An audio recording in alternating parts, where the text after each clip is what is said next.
akka gabraatti dalagii akka mootiitti jiraadhu. Ilmi namaa wanni bareeduun dalagaan bareeda. Namni masluufni dalagaan qabne hin bareedu.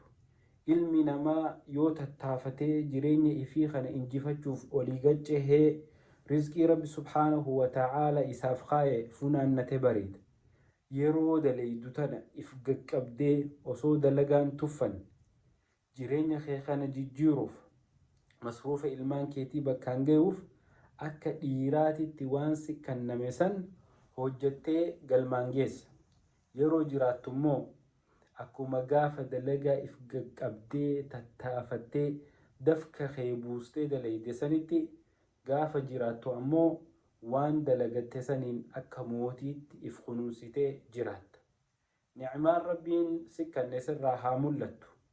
Uffataan haa taatu, nyaataan haa taatu, sadaqachuun haa taatu osoo israafni keessatti hin jirre jechuudha. Wa ammaa binicmati rabbika fahaddith. Qananii rabbiin kee subhaanahu wa ta'aalaa sirratti oole odeysi ifirraa mul'isi. Rabbi subhaanahu wa ta'aalaa waan akkanaan naa kenne alhamdulillah jee rabbii keetiif galata galchi.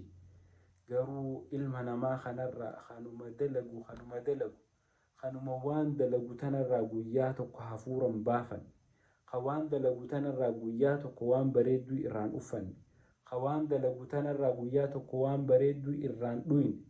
Jiruunsaa hundi dalagaa guyyaa tokko qananii rabbiin irratti oole kana ifirratti dhangalaasee rahmata ifiin godhin kanaatu heddummaata. Keessaafuu biyya Ameerikaa tana way subhaanallah musiibaa jirtu. Kanaaf obboleeyyan kiyya anguma laffaanee dalaynu san gizee rabbi subhaanahu wa ta'aalaa rizqii isaa nutti cabse waan rabbiin nutti kenne san nurraa haa mul'attu. Sadaqachuun, nyaachuun, dhuguun, uffachuun akkasumatti waan adda addaatiin godhachuun akkasitti nurraa haa mul'attu.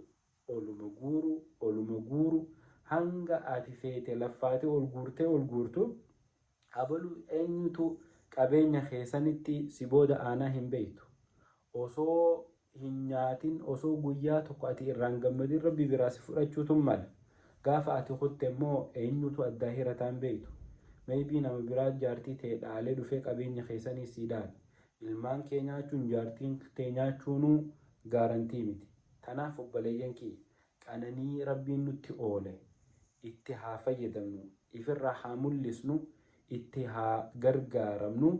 Akkasitti yeroo dalaynu immoo jabaanne akka gabraatitti, yeroo qabaanne ammoo akka mootiititti osoo israafa keessanneen osoo akka rabbi nurraa jaalatutti haa baasnu. Assalaamu alaikum.